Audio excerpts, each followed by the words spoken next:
तो अभी हो गए हम रेडी पूजा करने के लिए। 11:50 के बाद पूजा का मुहूर्त पंडित जी लोग ऐसे बोल रहे थे, तो हमने कहा ठीक है आज छुट्टी है तो आराम से कर लेते हैं। और क्योंकि आज से घर पे ही और दादा दादी होते तो मैं बाकी ग्रुप के साथ या और लोगों को ढूंढ के साथ में चली जाती, बट ना तो इनको लेके हम जा सकते थे ना छोड़ के जा सकते थे। तो मेरे साथ ही दोनों थे, तो बट का पेड़ ना मैं लेके आई हुई थी घर पे ही, बाल्टी पे लगा दिया था हमने।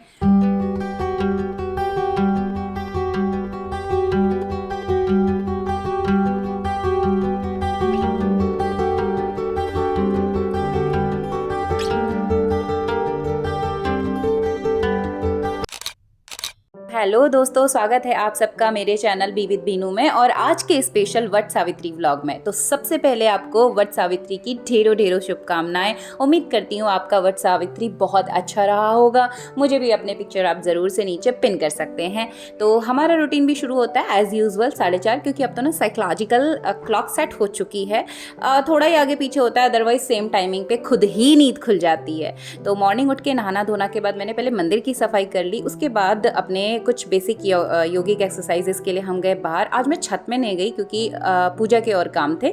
तो उसके बाद फिर हम आ गए किचन में, क्योंकि जोशी जी को तो एज़ यूजुअल निकलना था 8 बजे, तो उनको टिफ़िन रेडी करके दे दिया और साथ ही में बच्चों के लिए बना दिया ब्रेकफास्ट। तो आज ना रात में बनाई थी पनीर की सब्जी, तो पराठा पनीर दही का हो गया नाश्ता, और प्याज और शिमला की भुज्जी सी बना के रख दिया था दही के साथ दिन के लिए लंच। तो एडिशनल दाल नहीं बनाई मैंने। तो ये तैयार कर, इसलिए टिफ़िन भी हमने देखिए अब सिंपल वाला रखा हुआ है। तो जो बाकी कैस्ट्रॉल वाला टिफ़िन है वो मैंने आज ऐड नहीं किया।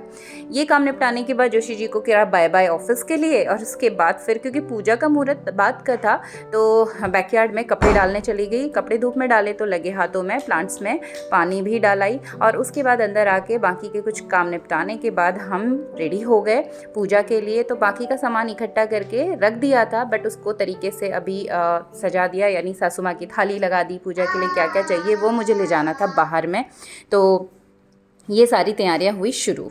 तो अभी हो गए हम रेडी पूजा करने के लिए। 11:50 के बाद पूजा का मुहूर्त पंडित जी लोग ऐसे बोल रहे थे, तो हमने कहा ठीक है आज छुट्टी है तो आराम से कर लेते हैं। और क्योंकि आज से घर पे ही और दादा दादी होते तो मैं बाकी ग्रुप के साथ या और लोगों को ढूंढ के साथ में चली जाती, बट ना तो इनको लेके हम जा सकते थे ना छोड़ के जा सकते थे।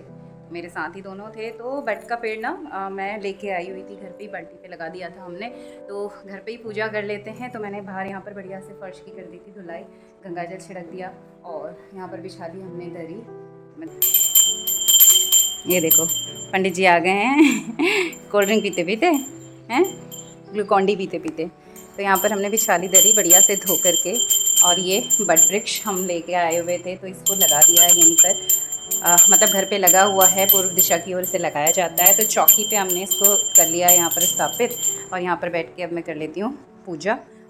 तो ये छोटी सी डलिया हमारे वहाँ पे बोलते हैं, या आप कंडी बोल लीजिए। इसमें पूजा की सारी सामग्री इकट्ठा करके मैं यहीं पर ले आई थी, दरी बिछा ली, और साथ में सासू माँ की को जो श्रृंगार दिया जाता है सुहाग का पूरा जोड़ा वो यहाँ पर रख दिया। तो पूजा के साथ ही उसको रखा जाता है, मैं तो रखती हूँ, यानी वो एक आशीर्वाद हम मान के चलते हैं। और ये यहाँ पर समर्पित होके फिर सासू माँ को दे दिया जाता है। और सिंपल सी देखिए मेरी मेहंदी हाथ पे लगी हुई थी। थक जाते हैं शाम तक तो उसके बाद फिर मन भी नहीं करता, और मुझे ना पर्सनली यही अच्छा लगता है, सिंपल सी बिंदी बिंदी। तो अभी यहाँ पर करते हैं शुरू हम पूजा। तो ये वट सावित्री का जो व्रत है अलग अलग जगहों पर लोग अलग अलग पूजा विधि के साथ करते हैं। ठीक है, हमें हमारे घर से हमने जो सुना, जो बड़े लोग करे उनसे पूछ करके हमने किया, और उसी तरीके से हम इस व्रत को आगे करते हैं। ऑफ कोर्स कहीं ना कहीं शायद कुछ चीज़ें हमें ना पता हो, बट जितना पता है उतने के साथ हम पूरा श्रद्धा भाव भगवान के लिए रखेंगे, समर्पित भाव के साथ पूजा करेंगे। भगवान हमारी पूजा को स्वीकार करता है, बस आपका विश्वास और श्रद्धा पूरी होनी चाहिए, मेरा मानना यही है। तो पूरी सामग्री यहाँ रखी हुई है। गंगा जल के छींटों के साथ हम पूजा को करते हैं शुरू। स्वास्तिक बना करके दीपक को हम रखेंगे और दीप प्रज्वलित करके पूजा आरंभ करते हैं, क्योंकि दीपक हमारी पूजा का साक्षी होता है। तो इसके बाद ये जो लाल वस्त्र है, छोटू नन्नू सा मेरा पेट था तो यहाँ पर मैंने बाल्टी में ही उड़ा दिया। उसके बाद वटवृक्ष को चुनरी पहना के, फूल चढ़ा के, अक्षत पिठियाँ सब कुछ धूप दिखा करके हमने प्रणाम किया हाथ जोड़ करके। उसके बाद बैठ करके आराम से कथा पढ़ ली, और जो भी चीज़ें रहती हैं, जो भी आप चाहे पकवान बना के लाए हैं, मिष्ठान बना के लाए हैं, बताशे आपने चढ़ाए हैं, फल चढ़ाए हैं, सब कुछ हम वहाँ पर चढ़ा देंगे। सबको पता है सब अलग अलग तरीक़ों से पूजा विधि करते हैं। तो ये सारी चीज़ों को यहाँ पर विधिवत मैंने करने की कोशिश की है जितना मुझे आता जाता था। और आप जब वर्किंग होते हैं तो समटाइम्स कि सबके साथ हम कई बार ना मिक्सअप नहीं हो पाते हैं। आज तो छुट्टी थी बट लास्ट टाइम मई में पड़ा था, तो मुझे करनी तो अकेली ही पड़ती क्योंकि मैं तो उस समय स्कूल थी। तो इस बार सोचा था कि सबके साथ करूँगी, बट इस बार दादा दादनी हैं तो फिर मैं इनको लेके नहीं जा सकती थी, तो मैं पेड़ को धुलाई करके यहाँ पर अंदर ला के मैंने पूजा करी। तो अगर आप अकेले हैं, वर्किंग हैं, तो नो प्रॉब्लम। अगर आप इंटरेस्टेड हैं, आप अगर आस्तिक हैं और इन चीज़ों को, रिचुअल्स को मानते हैं, संस्कृति के साथ जुड़े हैं, तो आप आराम से इस तरह से कर सकते हैं। हर किसी के घर के आसपास में थोड़ी दूरी पर एक नर्सरी होती है, आप नर्सरी से ना वट वृक्ष ले आइए। घर के अंदर मत रखिए, घर के बाहर इस वट वृक्ष को लगाते हैं, पूजा के लिए आप इसको अंदर ले आइए। मेरा मानना यही है कि टहनी लाने से अच्छा है हम सजीव पेड़ को लाएं, पूजा का मतलब वही होता है। तो ये हमने करी पूजा। तो ये था मेरा वट सावित्री पूजन जो मैंने घर पर ही किया, श्रद्धा से किया, भगवान से हाथ जोड़ के भूल चूक के लिए क्षमा मांगते हैं और बाकी पूरी श्रद्धा से प्रभु को प्रणाम करते हैं और मन से दुआ हमेशा होती है। एक दिन सिर्फ विश्वास के लिए होता है, बाकी तो सबको पता है, सबके मन में सबकी दुआएं हमेशा ही ये रहती हैं। तो आप सबको वट सावित्री की ढेरों शुभकामनाएं। पहले मैंने सिंपली सूट ही पहना हुआ था, बट लगा मैं जब भी पूजा करती हूँ हमेशा साड़ी पहन के, और ये पिछौड़ी ना हमारे वहाँ पर द्वार करना बोलते हैं, दुपट्टा डबल किया जाता है तो पिछौड़ी डालना बहुत शुभ होता है।